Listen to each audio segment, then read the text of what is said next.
Maîtriser. Un roman d'Ashpark. Par Megan O'Flynn.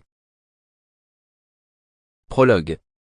Les murs sont épais de noir, ce genre d'obscurité qui bloque le monde comme il se doit. Tout semble si bruyant quand il fait clair.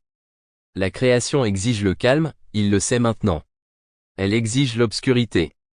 Et une fois que vous avez réduit votre art à sa forme la plus fondamentale et douloureusement parfaite, vous pouvez le libérer dans l'univers.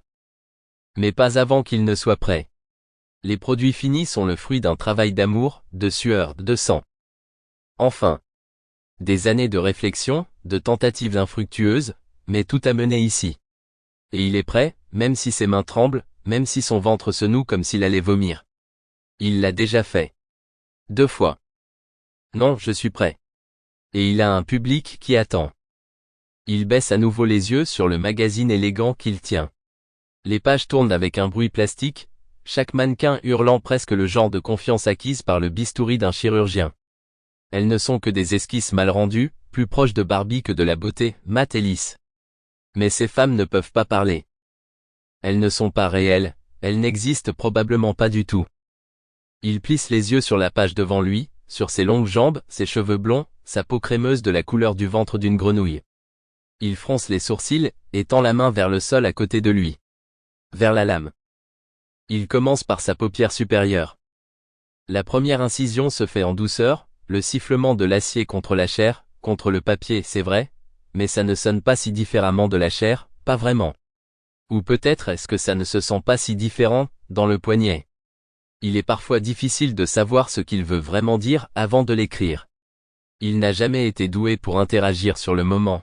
La façon dont ses mots se précipitent sous la pression, la moitié d'entre eux n'étant même pas proche de ce qu'il veut dire, mais donnez-lui juste un stylo. Ou un scalpel. Il trace la pente douce jusqu'au canal lacrymal et regarde comment il se rompt, le blanc de l'œil, le glorieux iris bleu libéré de sa prison. La pièce est chaude, bien qu'il ne sache pas quand la température a augmenté. Peut-être y a-t-il quelque chose qui ne va pas chez lui. Est-il malade? Il est peut-être malade, hein? Il déplace la lame vers la paupière inférieure. Et recommence. La sueur goutte de son nez sur la page, ploc.